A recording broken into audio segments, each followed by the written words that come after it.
Let's do it. So, Anne, it's awesome to have you here. Why don't we get into you a little bit and we'll kind of expand and get into what you do. So, if somebody were to ask who you are, coffee shop, bar, wherever, what would you tell them the answer to that is? I have been an online educator, author, coach, trainer in the online space for the last 20 years. Initially, I was focused on teaching people how to build sales funnels online through my first ebook that we had, as well as the mentorship program. 10 years ago, we made a pivot and we shifted into the e-commerce space for a number of reasons. But I will say the benefit of having shifted was for our members that we have served, it turned out to be a much faster way to generate an income than the general build a sales funnel to promote, whatever it may be. To build online sales funnels Hmm. it takes quite a bit of skill level. Whether you're doing paid advertising, organic, it just takes quite a bit of skill. It's definitely gotten easier with a lot of software lately. But Yeah. nonetheless, just to sum it up, is so I've been primarily a trainer in the online space. Okay, cool. So you started 20 years ago with funnels. I mean, like Mhm. it's interesting because maybe 2016, 2017 is when they started to really become prevalent with the Mhm. existing software that people are using today. 20 years Yes. ago, what did that look like then? How did you get into it? What was the difference between a sales funnel then as opposed to Mhm. what we think of it being now? Oh yeah, it's far different now. So Huh. it's a lot easier. I'll say that. I So bet. basically what compelled me to come online is I had an offline business and I was just trying to solve a problem in my business.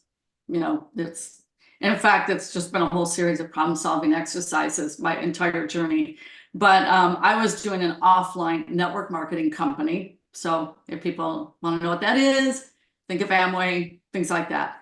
And I was doing everything I was taught to do, but it really wasn't producing the results that I had been promised. My son, whom I had mentored, I had homeschooled for 12 years. And I had encouraged entrepreneurship for him when he was in high school. I had him read all of Robert Kiyosaki's books, etc. Because of my guidance, he went online actually before me. So, and he became a top affiliate marketer in the world by age 20, 21 or so for things like Best Western, Walmart, Get Response, etc. Hmm. Very simple. Paid ads through Google. Those are the easy days. Yeah. And so that's what he did. And then when I was having issues, he said, well, you should go online. So I did. I ended up in a training company that was teaching how do you work leads. Well, then they had some other training, and that was the catalyst. Well, one, my son's advice. And then secondly, was coming in this training company and starting to get introduced to sales funnels and whatnot. And that's when then my son and I partnered because I became the top producer in this company that I had enrolled in. I said, hey, I think we could do some bigger things together if we paired up. So that was in 2005. And that's Wow. when we had our first website, our Hmm. first website. And then he's like, this is I can't spend my time learning how to do websites and this and that. So we hired someone that we knew locally, and he was our webmaster, and he still works with me. And so he built what then became an incredible funnel. We had 70,000 affiliates, our very first ebook. We had 70,000 affiliates, and Wow. it was kind of a big splash pretty fast because he brought with him his experience doing Google Ads, Google AdWords. So, but we had a sales funnel. So that was how we first came online. We did it as a team. He had learned certain skills, I had developed mine, and then we just ended up being this perfect team together. What did that funnel look like back then? Was it the traditional, email acquisition to maybe a low ticket? Because this is the way you think of a general sales funnel today. I do Mhm. anyways. You something for free, It acquire was, email, then move them to a low ticket, then kind of elevate them up that the value ladder that everybody talks about. That's the yes, typical sales funnel that everybody thinks about more or less when they think of a sales funnel. What was it looking like back then in 2005? it was exactly that. It was a free Really? ebook. Huh. And we got about 450,000 subscribers in about a year and a half, which is Wow. pretty fast, Huh. which led to our ebook, a $67 ebook. We had a back end, but we didn't have a deep back end. It was this whole affiliate referral system to equip people to become online marketers, transitioning them from the offline world to the online world. And so it was a Interesting. system. Mm, And that system, it was the most advanced system at that point in time that we're aware of in the entire industry. That instead of me with the emails, promo emails, me being the only beneficiary, rather our system, anyone who was in as an affiliate, there were 70,000 people, it would, if I did a promo on, let me think, AWeber, I still get checks from AWeber from 2005. Anyways, huh. affiliate checks. But Yeah, yeah, yeah. anyways, so so anyone who was tagged in our system, we help them make money. As they used our system, Gotcha. they Mm. made money too. Converse to peers in my industry, no, they would maybe have many affiliates, but if they send out a promo email, they had lunch off of everyone else's work. So the people loved our system for that. And then we developed into a more robust, our own training company, which is, it's a lot to master, I'm going to say, to have both all the marketing dialed in and then the entire back end dialed in, especially when you're new. That is A lot. extremely difficult. Yeah, that's That's why right. it's better to plug into someone else's funnel and just riff off of what they've got, their affiliate link, whatever system they have, riff off of that and just drive traffic to that affiliate funnel. That's fine until you get legs underneath you to go to the next level. But to tackle everything carte blanche at once is extremely difficult. Well, there's You so many know, places you can go wrong, right? I mean, you test the macro, which is the target audience and offer, then the headline, and the hook, and then the copy, and then there's the different parts of the copy. Every one of these sections is something that you have to test, yes. and you could easily get wrong that could ruin the entire thing. And so you're saying And it's a lot and of the lose time money easier. fast too. Well, especially if you're paying a lot for traffic, it's different now than it is Yes. in 2005. I wasn't marketing in 2005. I was 10 years old in 2005. And so I didn't start marketing until I was 12. So I was 2007, Oh. which is an interesting story. But I want to talk about the transition that you noticed from taking people from online or offline to online and Uh-huh. how that parallels with taking people from doing things manually right now to over the next 5 years, a similar transition is taking place to doing things with AI. So I'm curious what the Hmm. lessons you learned. You see what I mean? The parallel between the two I of those? do. Right. So I'm Yeah. curious And what they're, lessons you they're, learned making people have that transition, and how we can take advantage of yeah. these lessons now. I- And I don't know that I can speak as a complete authority on that. Just to Yeah, I'm be just shooting it out there. candid, because I can speak very much so to the transition offline to online. As far as transition from what we're doing and into AI, I am Well, not so nobody much a knows, girl. right? So let's go into the Yeah, transition from offline to online, and then we can maybe yeah, make some parallels between the two. yeah. So actually, it was because of how we did our marketing. It was enormously successful because, I mean, there was some heavy us versus them marketing in there, total Dan Kennedy style, which, is edgy. I'll just say that much. And you get some arrows in your back because you're really drawing a line in the sand. Yeah. They'll love you or they'll hate you. So the marketing was very strong, creating the pain point, dramatizing the pain point, which is so there already, as they call it, pouring salt in the wound, was easy to do. But we Hmm. didn't do a sprinkle. We took a whole thing of salt and we poured it right in, you know, Give me an which example. So is, it was like these are the struggles that you're facing offline. You have to deal with the lack of scale. There's the employee costs, the infrastructure costs, and so you leverage that. You leaned way into those, and then you were able to sell the solution of transitioning online. Is that what it looked like? What were it, some of the pain points it, you leaned into? it was a lot simpler actually. Network marketers don't do sales funnels. They are talking to friends and family, inviting Yeah. them over. They pull open a whiteboard. They're showing them how to do the plan.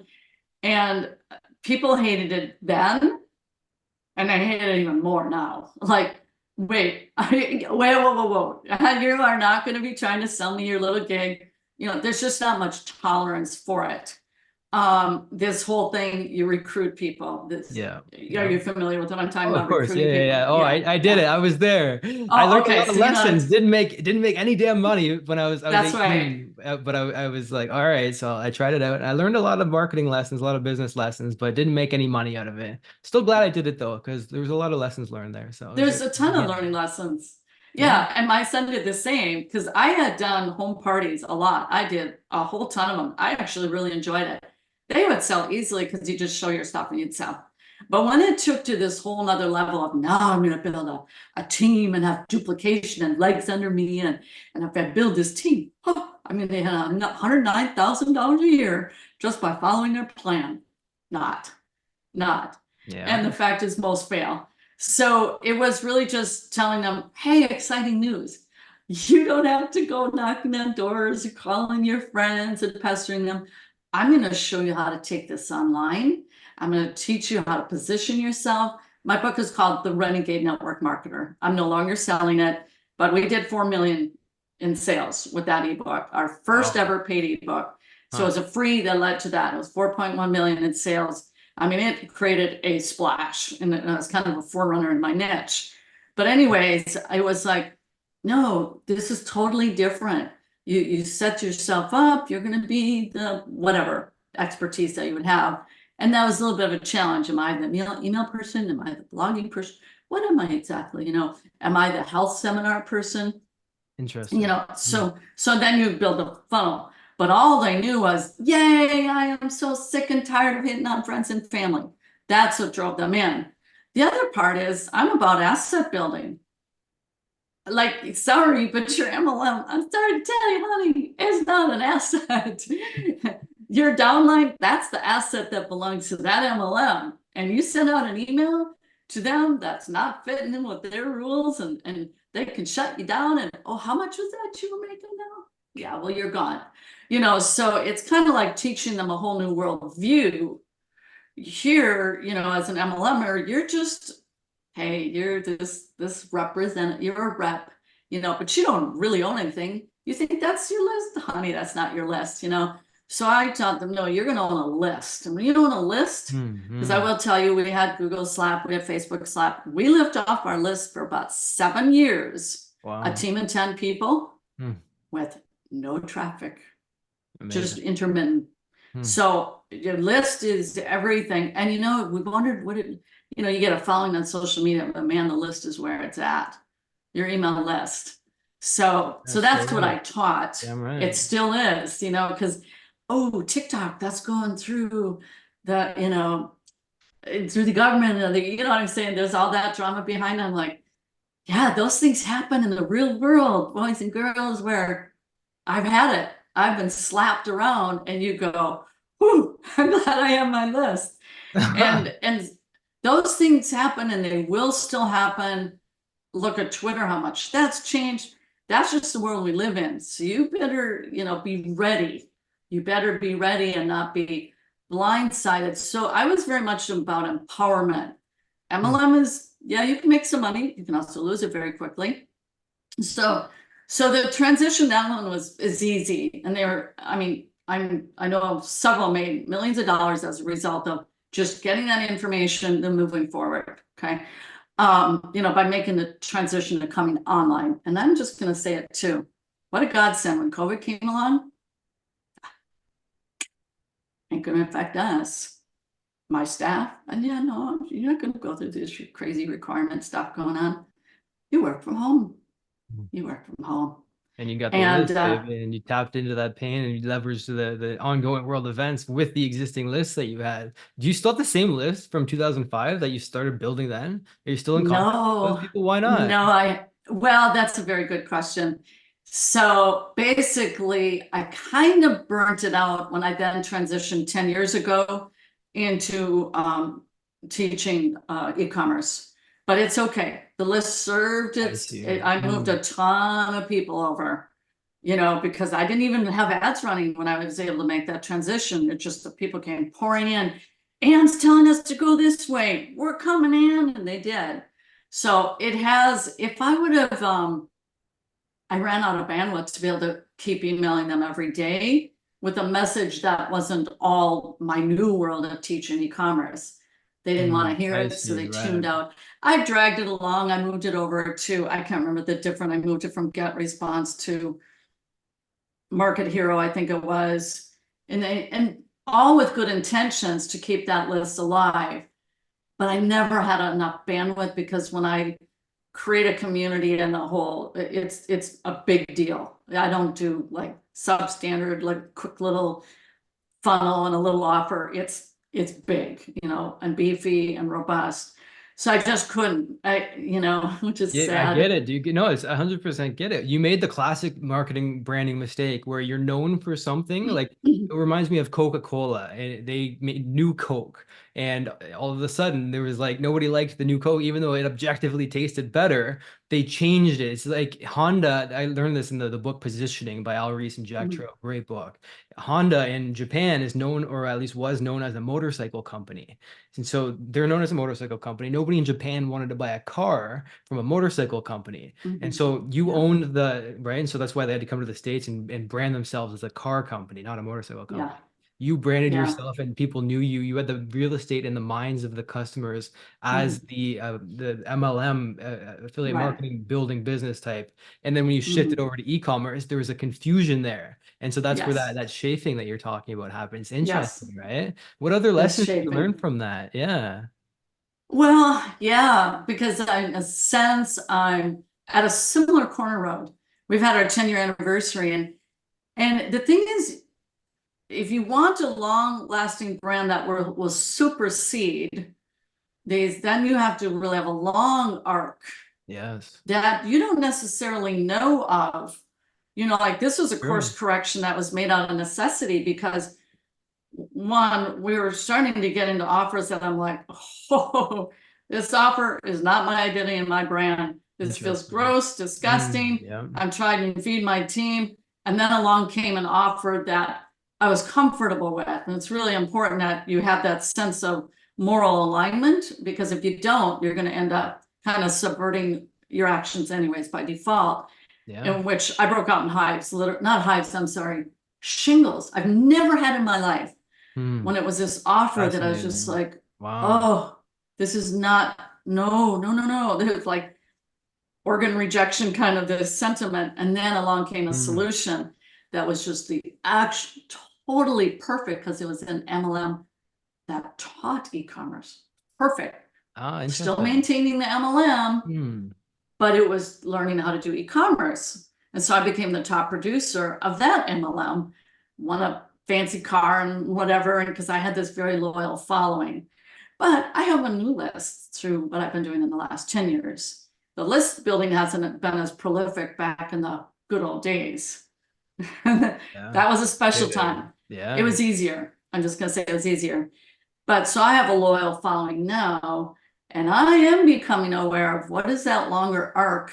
And Hmm. that takes some soul searching to know, well, this is how I'm going to hang my hat for my, because I'm a different person 20 years now Yeah. forward. Yeah. Right. I Right. didn't know where I was going to be. It's an interesting winding road, and you kind of, Hmm. here's a big moral, not a moral takeaway, big takeaway as you're asking about, is the ability to shift and pivot. You have got to be able to do that, because I have had down on the mat with a boot to my neck time and time and time again.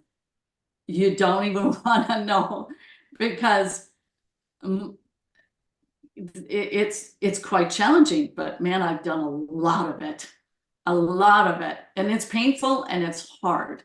It's hard work. And so when you hit that, you got to look at the messaging and the angle and I like working with people, so they help kind of, okay, we've got to do some new messaging, and you kind of do this, like the shift from MLM to this new e-commerce. That was a full arcing year. We had a whole year to make that arcing plan. I'm kind of at that phase again where it's this arcing plan, because at my age, I don't want to be working at the level I am right now. No, I checked my watch, my clock. I don't want to be doing this in 5 years. It's got to be different. Got to Hmm. be. Hmm. For one, I scaled up my company and said, no, never again. No big teams anymore. Hmm. done. So, you kind of fall for that and, oh yeah, we're going to grow a big team like so and so. After I've experienced, no, I don't want to do that again. Hmm. Had let 7 people go in one day, had to do with the funnel and the traffic and everything. So, you learn. It's 20 years out and I'm still learning. So with the AI, I'm fairly minimal on that. My son has really strong opinions about it. He's like, sorry, AI is not going to take the place of great copy, what a great copywriter can do. That's his belief, We'll and see. others Who would knows? say, Not that's right right. now, and certainly not right now. But I don't know, man. We don't. It's like the Windows It's 95 version unknown. of AI right now. So who knows what the 2024 MacBook Pro is gonna look like? You know what I mean? In this analogy, it's like we have no idea where Mhm. that's going. Yeah. So it's fascinating. Um, Yeah. I love it. It's so cool to me. So what I want to ask you about is the affiliate side of things because you Mm. grew a massive affiliate marketplace underneath of you where you had an army of affiliates selling your things for you. I mean, Mhm. the ebook was $67, which is a lot for an Mhm. ebook, right? And you were able to build that up. What about now? Are you still utilizing the kind of network marketing vibe, the affiliate marketing underneath of you for traffic? No, not at all. In fact, Really? sadly, not at all. We're in the process of moving out of a system we've had for since 2016. Monthly cost is like, this is ridiculous. And oh, this one, it's Systemi. It's the French one, .io, and there's Go High Level. And I'm like, wow, I'll just put out names. I mean, ClickFunnels have done the big splash and I got the annual subscription or whatnot, but it's like, and this is how it always is, people. Always, always, always in the marketplace. It's called a leapfrog effect. There comes the big splash. Hey, I hope you're enjoying the podcast, and I want to let you know that I've got a free book that you can get if you want to tap into more of these resources. And you can get that for free at kylesbook.com. Back to the podcast. And I know Russell and, I have ClickFunnels. But then comes the leapfrog effect, and it's going to, just like AI, it's always going to happen. So you enjoy your big Mm, splash while you can, mm, because the leapfrog is, they'll go, we can build a better system than that. And a lot cheaper too, and maybe even a lot more effective. And so that's what happens. So if you want to call it Me Too software systems, Me Too marketing, whatever, because I taught my affiliates to do marketing. And so before you know it, in my space, it got so diluted in the attraction marketing space, is what it was called. You couldn't tell if this new person from 2 months ago was maybe, and then there I was a veteran from 7 years prior to them. They couldn't, unless you had your copy to say, with over 70,000 affiliates, you use your copy to say it. But it got so, I also call that the locus effect. When through online marketing, things, you can have the locus effect where they come in and chew up the land and eat it. And mm. it's Marketers do destroyed. that. Yeah, no They do. kidding. Yeah, They do. it's probably gonna happen with AI too. So yeah, It'll it's happen crazy. with AI too. Yeah. 100% it will. Mm-hmm. And it was slower then, because so I train on e-commerce, primarily Amazon, and now we do eBay with AI. eBay with AI, right? Got to have that AI piece because it makes it go faster, saves you time, etc. And truth be told, AI is, I mean, Amazon is probably one of the biggest AI systems in the world. The data they have to Yeah. their benefit, and, Oh and yeah. all of them, the big ones, Facebook, etc. But anyways, so you have the leapfrog where people will leapfrog over what someone created and create a better system, a better, this, that, mousetrap, as they say. But the locust effect, so with Amazon, oh, trainers left and right and left and right, and you can't distinguish Jimbo from Sally Sue. Who's got anything decent? Because there is a lot of junk out there. Yeah, and it's hard I, to tell on the and surface, you know. It's like a, I don't know, what comes to mind is like a lemon. It looks good on the outside, nice and bright, and it's vibrant, but then you bite into it and it's sour as all hell, you know? So it's like you got to be careful. The marketing can be really good, but the inside it Yeah. might not be what you're expecting flavor wise. And so it's you got to keep an eye out for that. But you're an OG in the field though. You've got this going for 20 years now. And it seems like every 10 years or so, you have to readjust what you're doing. And it's a big curve. Most people have it, Yes. especially entrepreneurs, is like Yeah. 6 months, it's 12 months if they're lucky, you know? So it's rare to have a 10-year cycle. And so that's an interesting pattern. And you notice about yourself really is every 10 years, there's a shift that takes place and you have to change. How do you see AI affecting that moving forward? Is there a, Oh, who knows? Like yeah, but it will have a massive effect. Now, my son's thoughts, because we've talked about it as a team, and we got a folder dedicated to AI. And some are on our team just rabid lovers, and others that are more like a little off to the sideline of, yeah, but and then that's fine. But it will have its impact. And so my son's prediction and thought is there'll be a proliferation of a lot of really crappy copy. And because people haven't learned how to refine and train the AI, like ChatGPT, to really train it, yeah. because that's going to take work. And so, and people can kind of fall into a level of disillusionment of, oh, it's going to be easy. Ah, true. Yeah. There, I spent you 2 weeks know, working on a prompt to write copy. See, you can refine the hell out of it, like inch by right. inch, like sentence by sentence, really tweaking it, see what happens, tweaking, see what happens. And I got it down where I can have it write beautiful books. So I interview people, we transcribe them and Oh, turn them into books using AI. It takes mm, like an hour to make a book, which is freaking amazing. But I've hit yeah. the limit with GPT-4, for example. The engine behind GPT-4 is Mhm. you can only tweak it so far where it's Oh, beautifully written, but yeah, I'm at the limit, you know. So as soon as the next one right. launches, we'll see what happens there. But it Yeah, took me 2 weeks tweaking sentence by sentence, seeing what yes, happened. Oh, that was a little better. That was a little worse. Let's leave that sentence. Let's take that away. And yeah. eventually, I got this like a 16-page prompt that I used. It was last year Wow. when I developed it. Yeah, and now it's been writing beautifully written books for the last year, and I'm That's very praiseworthy. And it yeah, speaks to my point of push button easy. No, not yeah, quite. exactly. And your Right. testament of that, you had to train the Yeah. AI to think how you as like I'm a copywriter, but I also review people's copy. So in that sense, you're the copy reviewer, Yeah. and I've done that where you might go back 4 or 5, 6 iterations. Typically it's faster when you've got a well-established copywriter that you're working with. And I always review anything that goes out because they don't know the deep history, so I have to, that they wouldn't know. How could they know? And AI will only know what it's fed to bring up in its own archive of data, like feeding them however you did that, because I have miles and miles, thousands of pages of copy that I could feed, because on my end, what I really want to preserve above all is a brand reputation. You're going to live or you're going to die on your brand reputation.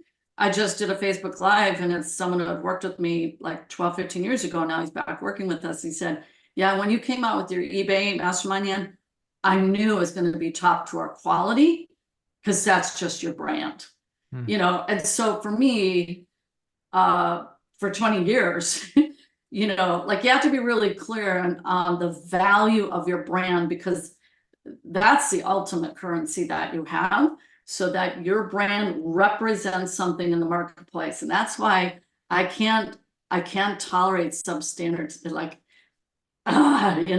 you got to be careful. You put out a piece of crappy copy, or a riff-raff ebook that like you've refined it to an art, and that's your brand. Yeah. Pure and simple, Got to be that's your careful brand. with it. Yeah. You have to be, it's a treasure. Hmm. And so I know my brand in the marketplace, I can command that from the history of a lot of people. And so all I'm saying, the point being is your brand is on every stamp of content you put out there.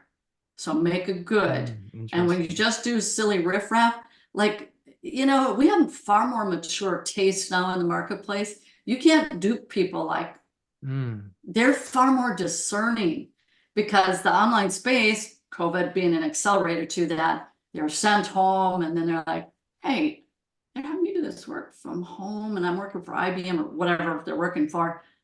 I kind of feeling I could do some make money on the side kind of, you know what I'm saying? Their right. eyes were Yeah. opened up Yeah. and we recruited a lot of people in 2020 during Yeah. the severe lockdown, you know, because the eyes were opened up, you know.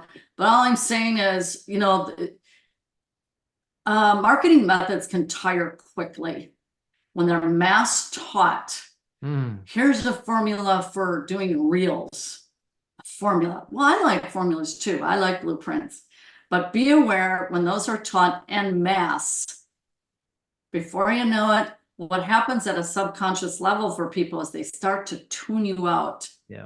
And it's the worst thing you can have happen in marketing is to tune you out. Like we did a second reopen on this eBay mastermind thing. And I told my son, I said, I'm on the phone with people. Nothing better than being on the phone and talking to people. Best marketing you can ever do is I don't want to talk to people. Well, you better. And record it and then pump the data, the transcriptions into AI. You get tons of valuable feedback, which is, I know, is, and then you use Even that a to drive your copy, which is exactly what we do. Yeah. better tip there, right there, what you said. Take those phone calls because they're worth gold. They're worth gold. They're telling you the pain points. They're telling you Yeah. blah blah blah. So thank you. That you're way above me on that chain.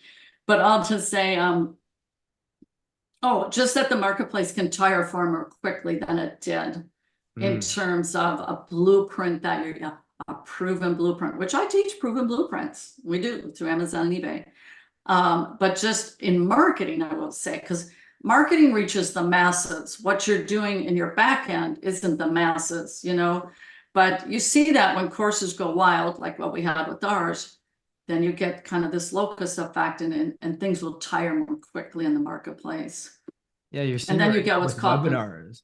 And then because you yeah, right? Because like there's the stack, like, oh, and then you're gonna get this, and you're gonna get this. And it's like people are starting to tune out to that. There's a new way that we have to kind of go about it. Maybe the way is providing everything in the course that because usually a webinar would sell a course. And I've talked with a few people about this. It's a pattern that I've noticed emerging with people that are having success with selling high ticket products right now, is they take the information that would have been in the course, give it away for free in a challenge or a longer webinar or a series of webinars, and then move them right up to a higher ticket product, even the what would have been the upsell after the course. Maybe it's the mhm. coaching or a more intensive program, something like that. And people will make the jump from free to a higher price point, 5 or 10 grand, without many sales techniques being used or many hours or much conversation taking place because they've got all that trust built up over all of that time. So there's changes taking place in that too, the way that we position our offers. What are you selling right now? What's your main goal? Well, we did go to the application funnel. We had the typical ascension funnel for about, out of the last 10 years, 6 years.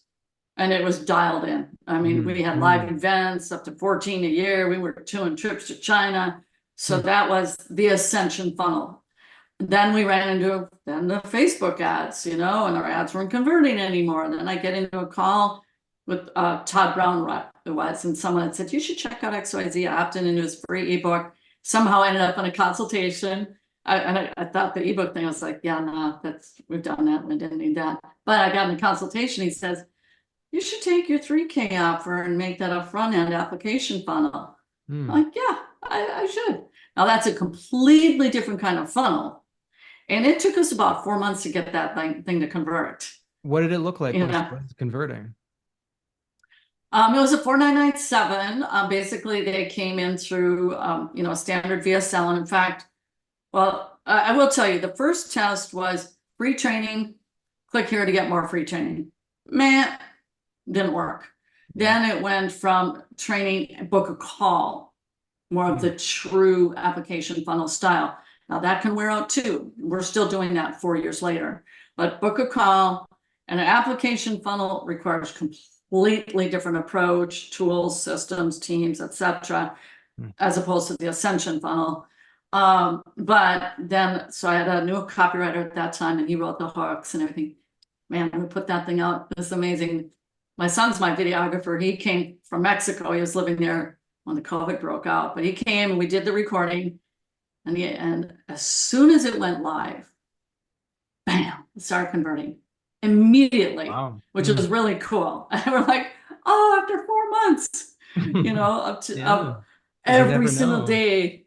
Yeah. And it just kind of boom. But then the funnel started to die in July Mm. for a number of reasons. And man, we're just twisting our heads. And I do think the main culprit was the economy. Mm. But there is a stack of about 4 or 5 different reasons. And so it's been an 8 month trying to get our funnel back where it needs to be. We definitely did lower the price point and you have to look at the saturation as well in your respective industry, Mm. all points considered, all this and that. But anyways, it was great for 4 years, the application funnel. In a sense, it feels really, because of the economy, it's best to go back to, the Ascension funnel model that we had, which was a $37 course that was fantastic. We gave them the goods. Mm. I mean, and it converted beautifully off of Facebook at that time. Anyways, so we're in what you call a lot of testing mode right now. So our application funnel, we're still doing, it's a lower price point. The value is enormous because we build really robust. I want people properly mentored. And, a big sore point frustration in the market is, yeah, but now I'm left hung to dry. It's true. Yeah. Ebook or this or that, of course, typically can only get you so far. And then there's a lot of dots that are left that are not connected. And then the failure rate is much higher as a result, Mm. understandably so. But you got to pay to get that higher level mentoring, because you got to pay people to do that mentoring. And that's just how it works, the reality. So that's where we're at right now is we've been testing and remorphing, and then we brought in the eBay and AI into the equation. You said that the application funnel was working, and now you're in test mode again. What did that look like? You said it started with a training to an application, or what? Initially, well, the VSL, The VSL was we the took training. this, that was the training. I mean, it's still a video sales letter, but Yeah. it's educating in there. And so people would say, thank you. You're just telling it up front what it is. Yeah. I'd rather you come in more educated, like the whole cloak and dagger kind of style that, what, don't tell them how to do it. Only Right. tell Yeah, them the I hate what. that. Yeah, right. Oh, I know. Because and then it's like you're not really helping people. And that goes back to the massive service up front so they actually trust you. And by actually providing the how, and then maybe giving them some help with the implementation of it, kind of connecting those dots with the mentorship and with the more hands-on approach, that is, I feel like the real value, right? So you actually provided the how in the VSL, and then you yeah, moved them onto an application, which was a phone call that sold a correct. $500 Yeah. product. It was a $5,000 Five. I training, was four gonna nine nine say because seven. yeah, because it's hard to profit on a sales call on a $500 Exactly. product. Yeah, right. Interesting. Exactly. Okay, so that was Yeah. the funnel. It was, and it's not working anymore. But this was what it was. Is it was traffic, cold traffic from Facebook or Google or whatever. Is that right? Hmm. Okay, Correct. so that going Actually, it's to YouTube. PSL, YouTube. Yeah, YouTube solely, then Facebook. We tried so long, and finally it started converting just recently, but it's primarily YouTube for us. Interesting. But yeah, I apologize. I didn't really finish. So what it does is the phone work, which is we did a discovery call into a consultation. Discovery meant to, our goal here is to find out if what we have is a good fit for you and a good fit for us.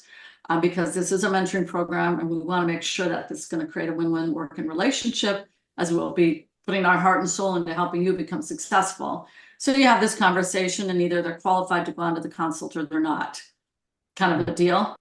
And two, there's the financial aspect, but there's also the mental aspect of it is going to take a certain level of self-discipline and mental acuity to do this kind of work. So anyways, so then they move on into the consult, and then it's typically an hour long, and then you're showing them the offer, and then sometimes they have to move money, and it can be 2 or 3 appointments before you're closing them. A one-step close.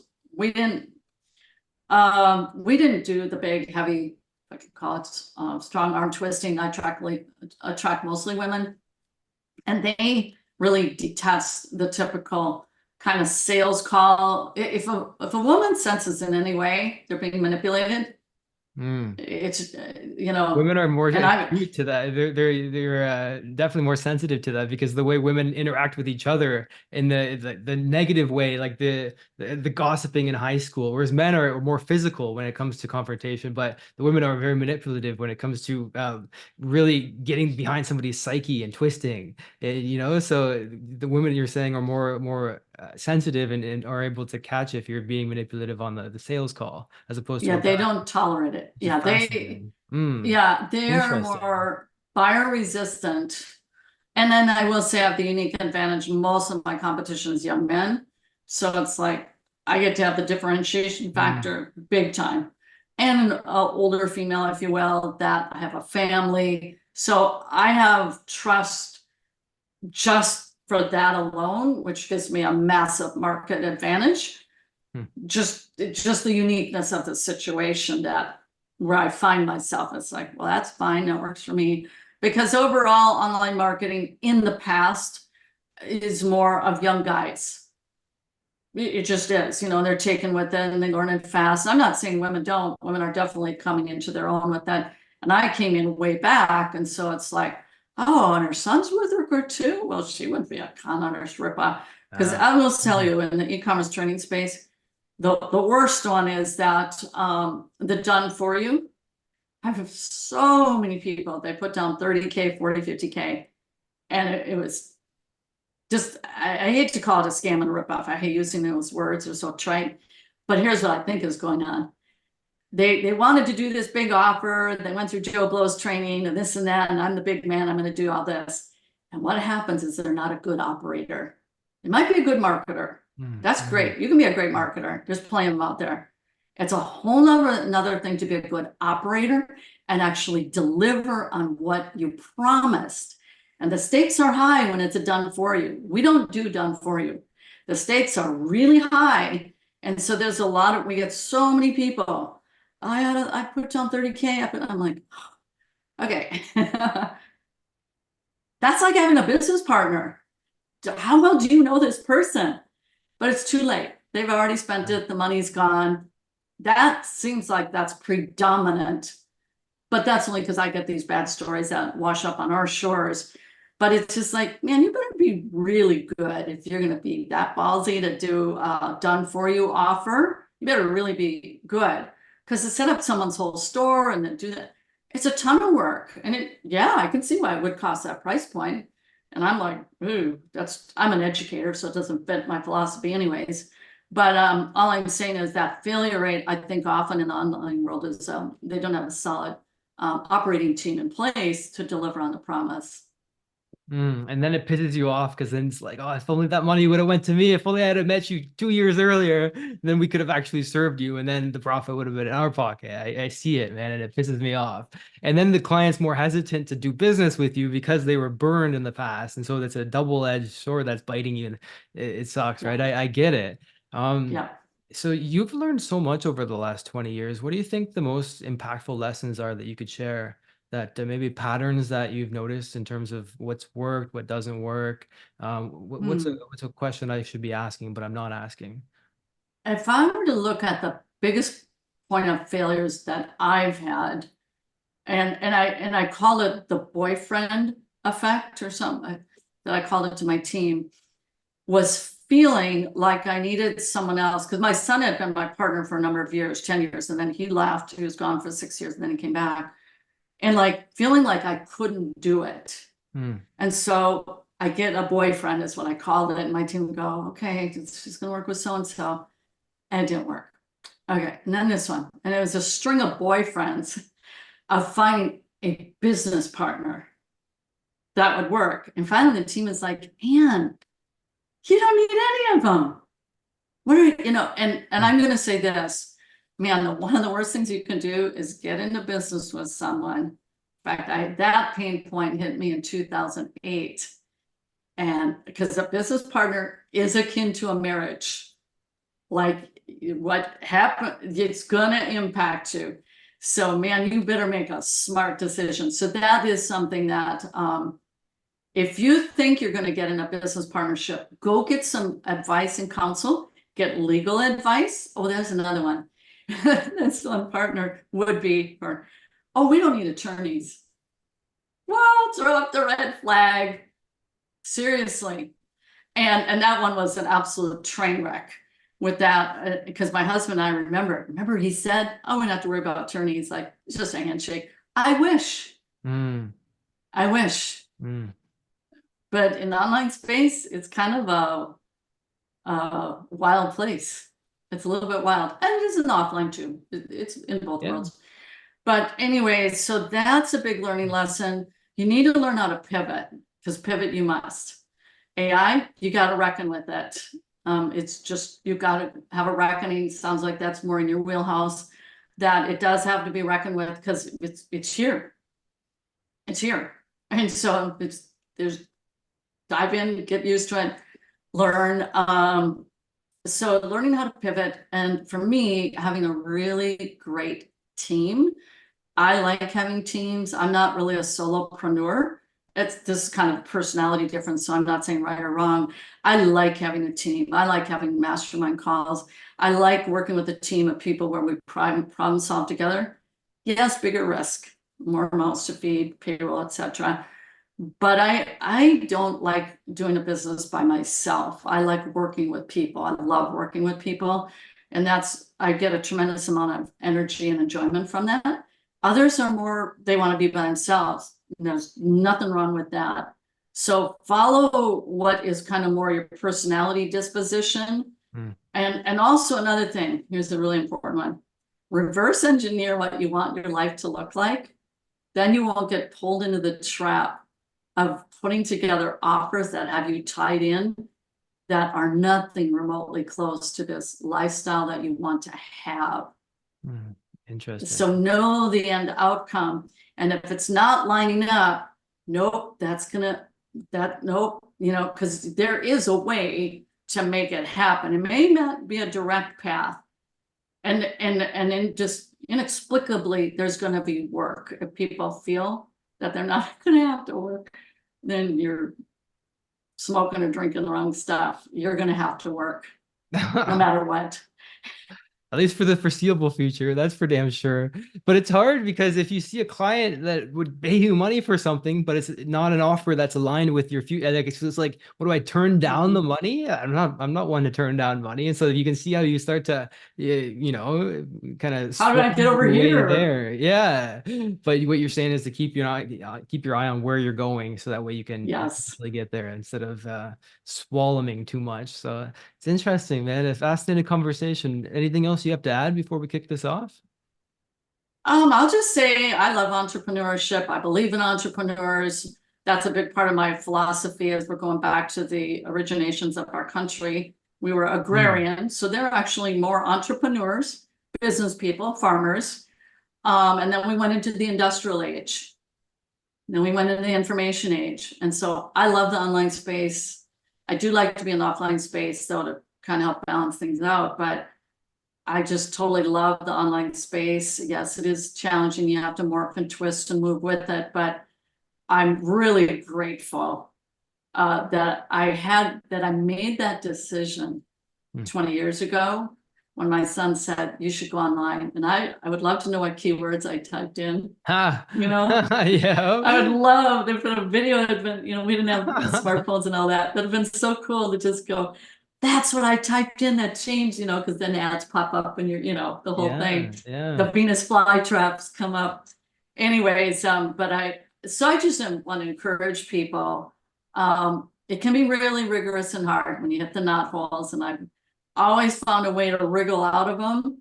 And it takes enormous brain space and mastermind with like-minded people to kind of wriggle out of that Mm, knot hole, because they're going to come up. You're going to hit knot holes. And that's why it's really important to have friendships in online space too. mm. Interesting lesson there. Interesting place to leave it. And I appreciate you. You're so experienced. It's so awesome to talk with somebody who's an OG in the internet marketing space like that. I mean, it's so rare. You were one of the first people to be running funnels online and to be able to have that step-by-step process. And so very, very cool. Awesome to talk with you. And I'd love to Thank keep in you. touch. Thank you for sharing everything Sure. with us. Yeah, I'd be curious about the AI stuff you're doing. We're slow adapters. I have to admit we are. It could be because it's an older crew, but my God, Tiliana, my youngster gal, she's like, I love AI. It's my personal assistant. Are you kidding? I used it every day. Yeah, no kidding. So But then that speaks to the fact that you have the 10-year curve, the 10-year pattern of changing, as opposed to the more people that, so there's a positive to that as well. And so yes, it's an interesting lesson there as well. yeah. And I appreciate you. Thank you for being here and we'll talk soon. It's my pleasure. It's been a pleasure to meet you too, Kyle. Hey, before we leave, where do we find you? Where do we get in contact with Oh, you? yes. E-commercebusinessschool.com. I know it's a long domain. E-commercebusinessschool.com. That's our homepage. You'll see a lot of stuff there. We have a blog. We have a page that talks about our community, a lot of videos. I'm big on community. And I feel with the result of COVID, we lost that front porch feel and vibe, and you got to find a front porch somewhere. So Hmm, people call us their family, however involved they are with interesting. e-commerce, but people are hungering to get back to a sense of stability because the world has gone kind of crazy. It's a crazy And world. you provide them with that familial feeling, the front porch Mhm, experience with others mhm, that are like them. Interesting, mhm. interesting place to leave it. Wow. That's an interesting metaphor. I love it. It's very visual and evocative of emotions because you're right, we're missing that now. We And are. I think we can tap into that as an entrepreneur, bringing our clients together into a community and Mhm, tapping into the hole that's in people's psyche of that community that's missing and being able to mhm, take that place and provide that mhm, that fulfillment and that belonging feeling to others who are like us. And so if we look at our clients like that as opposed to just a customer, there's more opportunity for profit and more opportunity for connection. And I think those mhm. two go together beautifully. So I love it. And I'll say too on that note, I mean, that was so succinctly put, is entrepreneurialism can feel like a really lonely journey. Yeah. When Yeah. you're the CEO and things go wrong, and yeah, she's the one who's gonna be left holding the bag. As for me, I can, you know. So if it is to be, it's up to me, and that can be very lonely. And so for entrepreneurs, you've got to find some moorings and connections, and your podcast is a great way of doing that for your people. It's great for me too because I get to meet fascinating people like you. So it's a win-win for everybody. And I appreciate you, man. We'll talk soon. I thank All you. You right. shared so much with us. We kind of went through a whole master class in old school marketing and how it pivoted to where it's at and where it might be going and how we can leverage what worked before now. So very cool. Yeah. We'll talk soon. Okay. Okay. Thank you. All Thank you. righty. All right. Okay. Bye-bye. Bye bye.